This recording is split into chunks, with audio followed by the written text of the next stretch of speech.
Hey there, Chiefs Kingdom. Harrison Graham here from Chat Sports. I've been telling you guys for about a week now that Jace Andrews is taking over here on the Chiefs Report. I got a little bit of a taste of him during the watch party in week 2 of the preseason. Jace, welcome once again. And how did that first watch party go? It felt great. I'm excited to be a part of Chiefs Kingdom all season long, and that was a great first stream. Jay's going to be back this Saturday as well as the Chiefs take on the Browns at Arrowhead Stadium. And coming up on today's show, I'm going to exit stage left. Jace going to take you through the latest Chiefs news and rumors, including the latest on Chris Jones.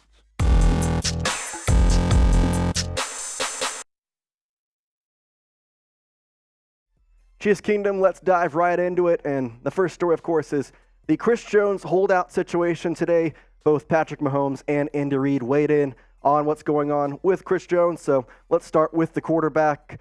Patrick Mahomes weighed in today saying, I don't think anyone expected him not to be here now, but that's part of the contract negotiation stuff. I'm not looking down on him or anything like that. I'm glad he's on my team. So for Mahomes, it's obviously a sticky situation, tough situation for him. And I think the biggest thing that he's trying to stay away from is this is a business. And Chris Jones is trying to get what he deserves. I don't think Mahomes wants to try and dive into that. We know Andy Reid doesn't want to dive into that. And it's just kind of hard because he wants him on his team. He wants him in the trenches. And right now, all you can do is just kind of sit on the sidelines and wait. And taking a look at his stats from last year, it's very obvious that he was a very big force on this defensive line last year. And really just the defense overall. You see there, the sack rates, the QB hits, he was just kind of always in the backfield. And to kind of lose that this season would just not be the best opportunity. Looking at the highest paid interior defensive lineman, where do you think? Chris Jones right now at 9th. Aaron Donald obviously way above the rest at 31.67. But to me, he probably fits in between that 1 and 2 area. He's got, I'd say, worth 25 plus at that point. And it's just kind of hard because, again, he deserves that money, but will he actually get it? So that's the tough parts of business. He's got to get his money. How long is he willing to wait for that? How long are the Chiefs willing to wait for that? It's just the whole side of what is going to happen, and the saga is just going to continue for now. But I think ultimately he deserves his money, and he's going to get it one way or another. It's just a matter of time. I want to know what you think. Should Chris Jones be the second highest paid interior defensive lineman in the NFL? Type Y for yes, type N for no. Get in the comments, type Y, type N. Let me know what you think. Do you think Chris Jones deserves to be that second highest paid interior defensive lineman? I think yes. He obviously showed last year. Last year, he probably was the best interior defensive lineman, maybe the best defensive lineman overall. Overall, I think he just deserves that money, and we're just going to have to see where this saga goes. Want to get a quick update? This coming Saturday, we have my second Chiefs watch party of the year, the third for the Chiefs. They're taking on the Browns here for preseason as the Chiefs-Browns last preseason game of the year before we have that week break before week 1 comes for the regular season. Again, we'll be live at 12:30 Eastern, 11:30 a.m. Central. Make sure you subscribe, youtube.com/ChiefsTV, and you can press that link, hit the subscribe button. You'll get alerts for when we go live 30 minutes before. All right, let's move on. We talked about that Andy Reid also weighed in on the situation. Here's what he had to say on the Chris Jones holdout. Quote, "There's been no communication, so I don't know what's going on to go there. Whatever happens, if he's not there, the game goes on, right? That's just how it works," end quote. That doesn't sound too good from Andy Reid. I got to be honest. He obviously doesn't like to get into these situations, but just from that quote alone, Jones is not going to play week 1 ultimately. We're 2 weeks out from the season. To be in game-ready mode, he would have to be at practice right now. We're 15 days. I just don't see him playing week 1, even if he signs right now. There's just not a chance that he can be really game ready and what the Chiefs want him to be for game 1 against the Lions on Thursday night in just 2 weeks. But I think that's proof that Jones, he's showed long enough, he's willing to wait.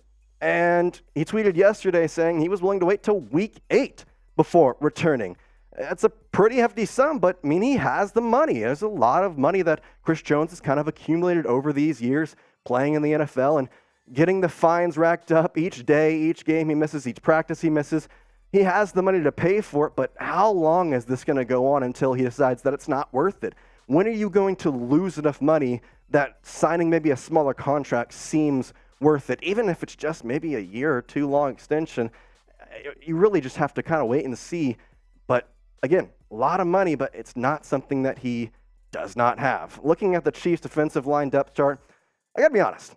Without Chris Jones, I don't even see this defensive line squad being maybe top 25 at best, and they're not anything below 24. So it's just really hard. Obviously, behind him, you have Shelton, you have Coburn, but it's just not great behind Chris Jones. So from there, it's ultimately you either have to see what Chris Jones is willing to go down to or what you're willing to give Chris Jones. And then from there, it's about, all right, well, what's the second option? Can we trade for a defensive tackle? Can we trade for somebody to help this line out? And I think at this point in this whole situation, you really got to start kind of thinking about all the options. All right, Chiefs fans, before we move on to the next story, I want to tell you about this sweet deal we have with this awesome Chiefs tee. Normally, it's going to be about $40, but with the 40% off discount, it's going to be below $25.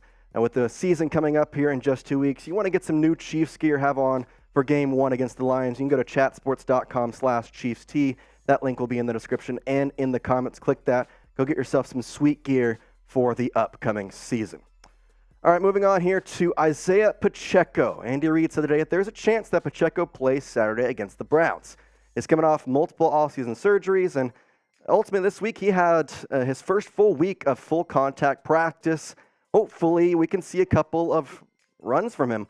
I think that I don't want to see him for long. I don't want to see him for long because he's your first string running back. He's going to be the guy that you're going to run all season long. So I say you put him out there in the preseason game 3 just for maybe one drive, get him 3, 4, maybe 5 runs, and call it there. No reason to overboard him on his first time back.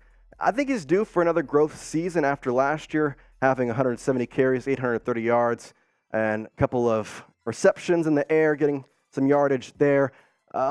He is going to be a guy that you're going to lean on really heavily this year. So there's no reason to try and injure him in the preseason game, but I don't like the fact of not seeing him before Game 1 against the Lions. I'd like to just get him a little bit of action, even if it's just, again, one drive. It's just a good opportunity to see how he's feeling, what he's kind of got in the tank for this season. As we go to the running back depth chart, you have Pacheco, McKinnon, and then CEH behind him. Deneric Prince is technically right there too, but I don't know how long he's going to be here. And then LaMichael Pirine, I think he may actually make the squad in some form or fashion, either that be on the 53-man or at least a practice squad spot. But yeah, it's a good time to see your RB1, that bell cow, back, and hopefully we get to see at least a little bit of action from him on Saturday, in my opinion. But what do you think? Would you want to see Pacheco play on Saturday? Type P for play, type W for wouldn't if you wouldn't play him. Again, like I said, I think you should play him. Not for long, just do one drive, again, 3, 4, maybe 5 runs. Get him in a blocking scheme every now and then. Just kind of test out those legs, test out his kind of football mindset going in before the season. So again, type P for play, type W for wouldn't. All right, Chiefs Kingdom, before we wrap up, let's take a quick look at today's injury report from practice. Wide receiver Kadarius Toney still out with that knee. Nico Remigio still dealing with that shoulder issue. Hopefully should be ready for Game 1 in 2 weeks. Nick Allegretti out today with the shoulder. Nick Jones has that hand issue he's been dealing with. L'Jarius Sneed out of practice today. And then George Karlaftis sick. Andy Reid said today it was stomach issues, hoping to have him back soon. And then Matt Dickinson out with the toe. And then obviously Matt Dickerson, and then obviously Chris Jones not at practice today with the holdout. Before we let you go, subscribe to the Chiefs Report, youtube.com/ChiefsTV. Again, it'll be in the comments section. It'll be in everything down there. You can press the little red button as well to subscribe to the Chiefs Report. Really helps us out, and we appreciate every time you click that button and really every time you watch the Chiefs Report here on Chat Sports.